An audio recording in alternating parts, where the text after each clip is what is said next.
Hey, welcome everyone. It's 9 o'clock, and you know what that means is it's officially time to kick off our another symposium. I just want to welcome everyone. My name is Deval. I'm the Associate Department Chair of the Department of Construction Development and Planning, and want to welcome everyone again for another successful, I think, what's going to be very successful symposium as we look the agenda and what's going to happen throughout the day. So again, welcome everyone. This is one of those times as a department we're very excited about. We host a symposium every year for the last 8 years, and this is our 9th one. And it's hard to believe that next year it's going to be our 10th annual symposium. And I know that there's something just happens when you go from single digit to double digits. I have a son who's about 8, and he's already planning what we're going to do for his 10th year birthday. So I know how that goes. So we're going to do something big next year, because being 10th, symposium. And really this started about 8 years ago, and it came from our industry advisory board. One of the members had this great idea is to, hey, why don't we take a day, because we're a construction program, construction department, and Greenville is growing, the whole Southeast region. And, the idea came about, why don't we just host a day of, where people just come together, they gather, they network together, and have education sessions, and we just spend a day together in a room as the industry. And look where we are today. It's been very successful, and again, we're excited that you're all here, and what we say, I think it's going to be a very, very good day ahead of us. But before we get started, I did want to, sort of give a quick update on the department. As the Associate Department Chair, I have been involved in this role for almost about 3 months, so. But before that, I was the undergraduate director for several years, so I do have some concept of where we are.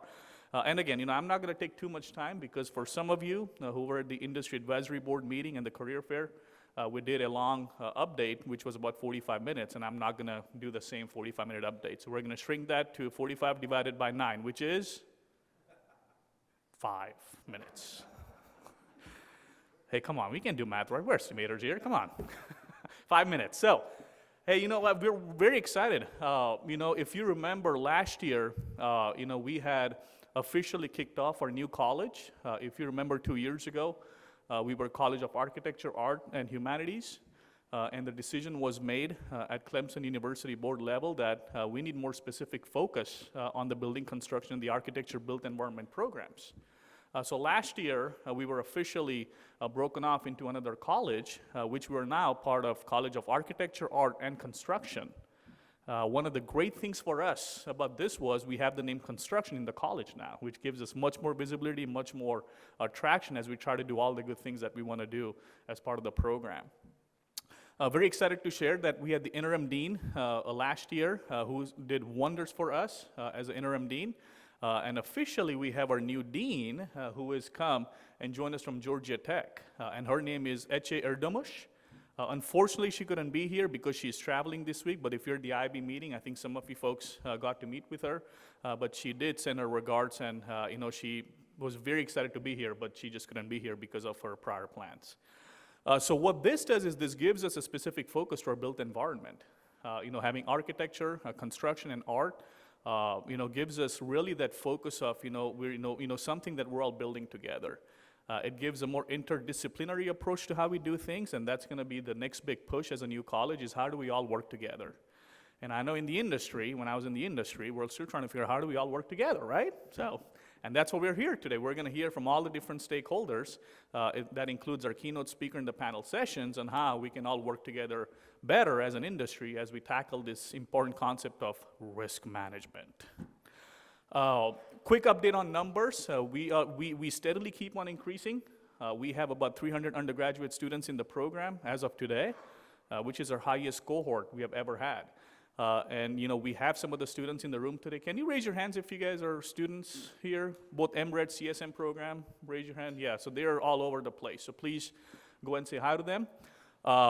Looking at our graduate program, we have over 50 master students in construction science and management. We have about 25 students in our real estate development program. And we have 15 PhDs, which is great for us because we're one of the very few programs in the country that has a PhD in construction management program. And that was approved last year. So we keep growing. We're serving the needs of the industry. That's our goal, is to give you guys the best product possible and our goal is to train these next generation to be the best construction leaders in the industry. So how do we do that? We have several programs. About 5 years ago, our program was very singular, in my opinion. We were focused on strictly construction management, more so at a general contractor level, which is great, which is what we do. That's majority of our bulk of our curriculum. But over the last 5 years, thank you to our excellent faculty, we have branched off into different tracks, if you want to call it. So as of 2 years ago, we have an official residential track. So if anyone wants to go into residential construction, there's a track for you. We have a subcontractor track, specifically in the roofing sector. So if you have a student that wants to go to the subcontractor, we have a track for that. We also have a track, more on the emerging technology side with drones. And so if someone's interested in drones and looking at that part of the industry or technology, we have a specific curriculum for that as well.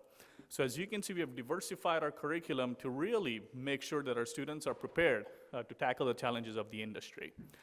One very exciting thing that we want to announce today is, as of August, we have been throwing this idea, that we need workforce to work in the industry yesterday, because we need people. And so we said, how can we make that happen? So it's very exciting that we officially announced today that we have our hybrid online curriculum that has been approved by the Board of Trustees at Clemson University. What that means is you can be working in the field and you can take construction courses along the way. And it's officially been approved by the Board of Trustees. We still have our traditional curriculum that we're going to have, but what this does, it gives you access to the workforce at the same time getting their education along the way. And Mike Jackson there is going to lead that effort starting next semester, so there'll be much more information and much more curriculum-specific information that's going to be coming out. Be looking out for that as well. Corporate partners, thank you again for everyone who is a corporate partner. If you're a corporate partner, so thank you for all your support over the years. We have grown our corporate partner membership double over the last 3 years. So we're at 115 as we speak today. And what that means is, because of you all, we're able to do what we have to do. So thank you so much for your support, for coming into the classrooms, talking to our students. Not just, financial generosity, but also, generosity with materials and samples and, showing up to classrooms and sponsoring our competition team. So just thank you again to all of you for making this program the best program in the country as we know it. So looking into the future is bright. We keep looking forward to doing exciting things that are about to come. Our next big push is the experiential learning. So if you haven't been to the Excel Yard, I highly recommend you do that. We have a hands-on learning lab that is led by our coordinator, Richard, and that's going to be the next big push, is how do we expand on all the things we want to do on that Excel Yard plot, specifically with facilities and equipment and all the other avenues that we have in that big 3-acre plot. So a lot of exciting things to come up, and we just want to say thank you again for your support. Thank you for being here. And again, we just want to welcome you as we kick off our 9th annual Construction Symposium. So welcome again.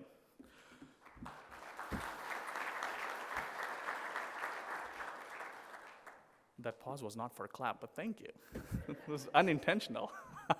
But before we kick off, I do want to acknowledge, one person that has been working very hard on the Industry Advisory Board, who has worked tireless hours, and you probably got a call from him if you're in the panel or if you're sponsoring one of the tables, which we'll talk about as we go throughout the day. And I did want to give him some time to share how the topic came about and, just thanking you all. So, I know if you all know, but Paul Hogan, I think everyone knows Paul, one of the greatest ambassadors for the industry, and Paul has worked tirelessly long hours to make this an event, a successful event. So Paul, I would love to invite you and, share a few words before we kick off with our keynote speaker.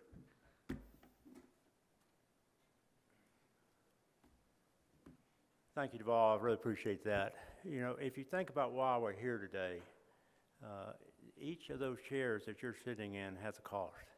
And many of you were very gracious with the dollars, because I called a lot of you many times to help us fund this program. Because one of the things that you have to understand is it costs money to run these construction programs. The competitions that Deval talked about, the organizations that these students are part of cost money, and they don't get it from the state. So where does it have to come from? It comes from the people in this room. It comes from each and every one of you.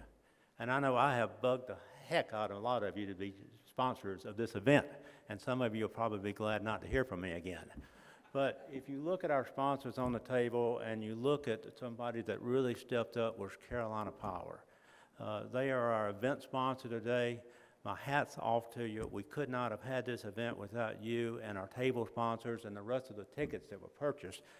And all of it's going to a good cause. If you think about what is the commonality of everybody in this room that has a company?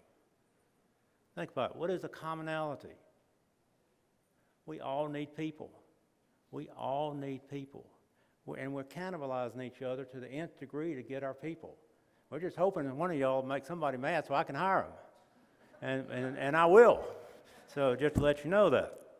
So, but if you think about it, and I've talked to Deval about this, if every construction school in the country doubled the amount of graduates, there would still not be enough people in the construction business. There would still not be enough people to fill the seats that we have to fill. And so in essence, we're sitting here competing against each other just to get our staff, and in many cases, we're not even training them correctly, and we're going to be talking about that. But again, my hat's off to each and every one of you that donated today, and I greatly appreciate it. I promise after today I won't call you again. So with that. So let's think about this. I'm going to talk for 2 or 3 more minutes. Let's think about today. What do we all have in common? Issues. Issues. We all have issues. There's not a company out there that doesn't have issues. You think about it. We have staffing issues. We have procurement issues, and we can't get our materials. We have weather issues, especially with the 2 hurricanes that came up through. We have scheduling issues. And Lord and behold, we have contract issues. How many of the contracts that you're looking at today are just cantankerous? And you know they are. So we're going to approach today, as I was thinking about this, we're going to approach today the construction industry. Not in terms of the nuts and bolts of the construction industry, because if there is a sexy side to what we do, that's the sexy side. You know, there's nothing better than getting out there pouring concrete, standing still, watching the building come up. Everybody enjoys those issues, those projects. But what we're going to talk about today is the issues from a business standpoint. We're going to talk about construction industry as being the risk management industry. And if you think about the risk, they are enormous for what we do. And if those 5 issues I just said, or 5 risks, I'm sure each and every one of you could add 5 real quickly. So if you think about the risks that we take on in this business, it's Herculean, especially for some of the fees that we're getting today. I've had 2 different bonding companies come to me and say, why are y'all doing this? Why are you taking this kind of risk for this smaller fee? It's ludicrous what you're doing. But they keep giving me bonds anyway, because they know they're making money. Yeah, I'm glad somebody is. So we're going to look at the business today. I was thinking, wouldn't it be nice to just to sit back and peel the onion, and let's look at this business not as a construction nuts and bolts, because that's the ticket to the dance. But to get on that dance floor, you've got to understand the business of business. And the business of business is what breaks a lot of companies. And if you don't understand the business of business, you're probably not going to ultimately do well. But everybody that you're going to see today on this panel, and if you think about the number of people that we have owners. How many of you have ever stopped to ask your owner, what are your issues? What keeps you up at night? How can I help you solve your issues? I don't know that I have, and I've been in here a lot longer than most of you. Same with the architects. Have you ever stopped to ask what are the issues that the architectural firms are having, and can we be of service to you? I haven't. I don't know if you have. And then we're going to hear from the general contractors. Many of you are general contractors, as am I. We're going to hear from the subcontractor market. We're going to hear from the material suppliers. We're going to hear from a staffing firm. What is she seeing? You know, how many people actually want to get in our business? Because what we do as a whole, it's not easy. We handle issues. We assume risk. And if we do it correctly, and everything goes the way we want it, what do? We make a profit. How many nonprofit people are in here today? Raise your hand if you work for a nonprofit. So what is our lifeblood? Our lifeblood is our profits. We have to make a profit, and I don't care what people say, profit is not a bad word. And without profits, you can't stay in business. And the only way you can make a profit is to understand the risks that you're taking on, analyze those risks, strategically think through those risks, and solve those risks. If you do it correctly, you can make a profit, and you can live to fight another day. If you get it wrong, it's a brutal business. I've always said it's a very unforgiving business. If you think about it, it's a very methodical business. We always start with the foundations and work our way up to the roof, don't we? Has anybody even here ever started with the roof and worked your way down? I haven't either. I don't think you ever will. So it's a very methodical business. But as I said, it's a very unforgiving business. If you think about the business, in a lot of cases, it doesn't take a rocket scientist to be in this business. But if you ever get it good and screwed up, it'll take a rocket scientist to get you out of it. Because you think about what happens when the ox gets in the ditch. When the ox gets in the ditch, the only way to get him out is to throw money at it, isn't it? Think about what happens when you bust your schedule. You're working overtime. Did you go ask your estimator if there's money in there to work overtime? I bet you didn't. I bet there's not. So where's that money coming from? It's coming right out of your fee. So lo and behold, what happens if you lay out your building wrong? What happens if you have to build something and then tear it down and rebuild it? Well, my gosh, you know that's not an estimate. So where's it coming from? It's coming right out of our fee. Every company that you're going to see up here today has to make a fee, because that is the lifeblood of business. And that lifeblood is what lets us continue on in what we do. So I want you to do one thing for me today. I'm going to give you an assignment while we're going through this. I want you to take a piece of paper, plenty of pens on your desk. I want you to take a piece of paper, and I want you to divide that piece of paper into 3 columns. The first column would be an average project. The second column would be a good project. And the third column would be a great project. So think about the differences between those projects. Have you ever stopped to think, how did I do at the end? Was it a good project? Was it a great project? Or was it a so-so project? Well, guess what you got to do? You got to go sell the next project. And typically, you want to use the project you just got off of to sell your next project. So you need to understand, did I do a good job? Did I do an average job? Or did I do a great job? Well, depending on who you ask, the answer's probably different. But if you think about the dynamics of a great project, it's a project where the team comes together and gels. And they work for the project. And the team is greater than the sum of the individuals, isn't it?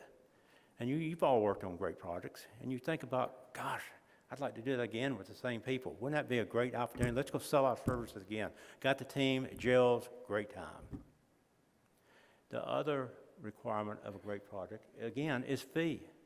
You have to make your profit. Everybody on the team has to make a fee, because the minute somebody doesn't make their fee, you got an unsatisfied team member, and we all have been there. If you haven't made a mistake in this business, you just ain't been in it long enough, because it's going to come. So I'm going to turn this back over to Deval, because I wanted to get you thinking. And I want you to think about, as the people are talking today, think about an average project, think about a good project, and think about a great project, and what are the differences? Because you're going to have to use that project you just got off of to sell your next project. And you need to know how you did. So I'm very, Deval, I'll let you come back up, and we'll get the project started. Yeah, thank you again, Paul. One of the great things about organizing this event with Paul's help was there were a lot of lunches with Paul, so I learned a lot from him and a lot of Zoom calls as well. So thank you again for your work on this. Do we have a clicker? Travis has it already. Oh, perfect. Oh, great. Okay, well, it's somewhere in the audience. That's awesome. Well, again, speaking of sponsors, thank you again, and we'll acknowledge our sponsors throughout the day, because this event is really not possible without the sponsors, and, it does take, some effort to put this on, so thank you again. So, really, our exclusive event sponsor today is Carolina Power, so, before we have our keynote come up, I would like to have someone from Carolina Power, maybe Travis, come up and, kick this off, and thank you again for your support. Yeah, thank you, Deval. Okay. I'm just going to stand right here. So real quickly, Deval, you talked about increasing the experience at the Excel Yard. So we're going to cover that. But first, Paul, just because the symposium's over does not mean you got to stop calling. Okay. All right. So I'm Travis Oswald with Carolina Power.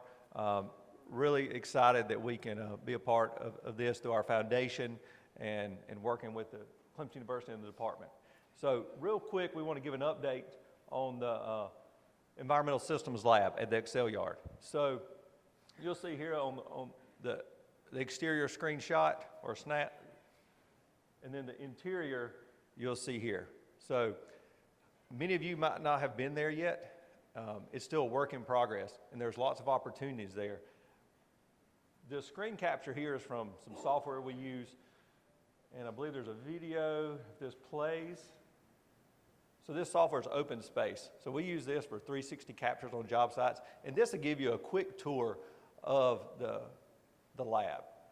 And you'll see we have some hands-on workstations from electrical and low voltage, and there's lots of opportunities for more in this lab.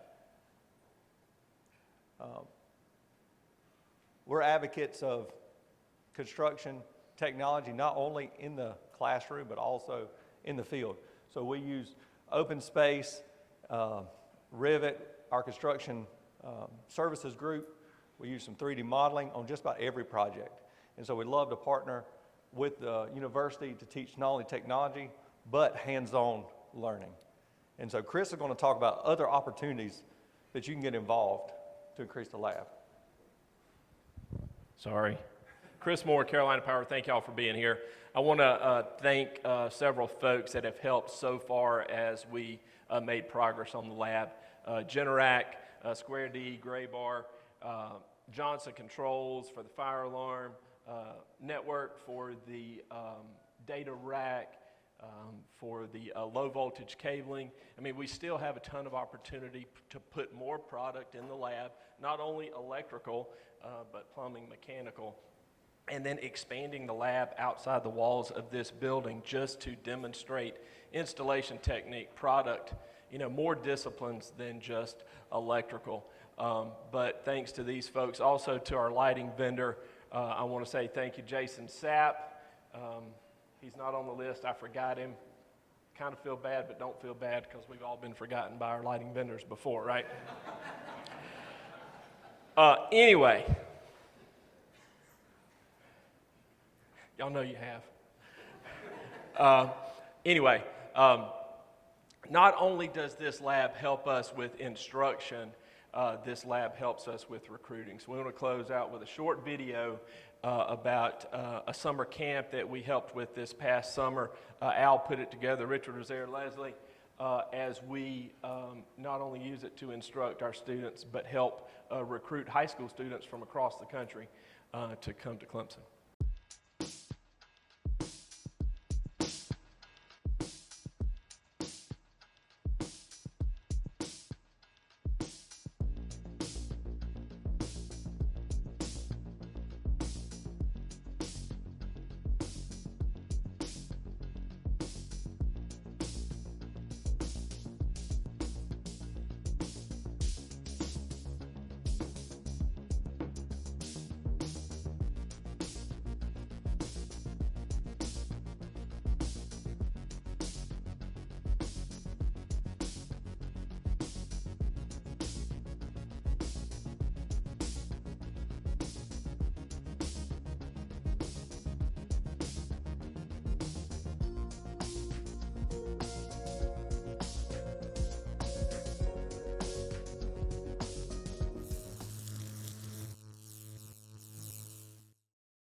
That just shows where industry are. They had a chance to speak on whatever they would like for 2 minutes, and what do they choose? Is what they have done for our department, right? So thank you again, Chris and Travis, for all the wonderful things, and thank you again for your support and even other corporate partners, that help with that. But, thank you again, you guys. You guys have been great for our department.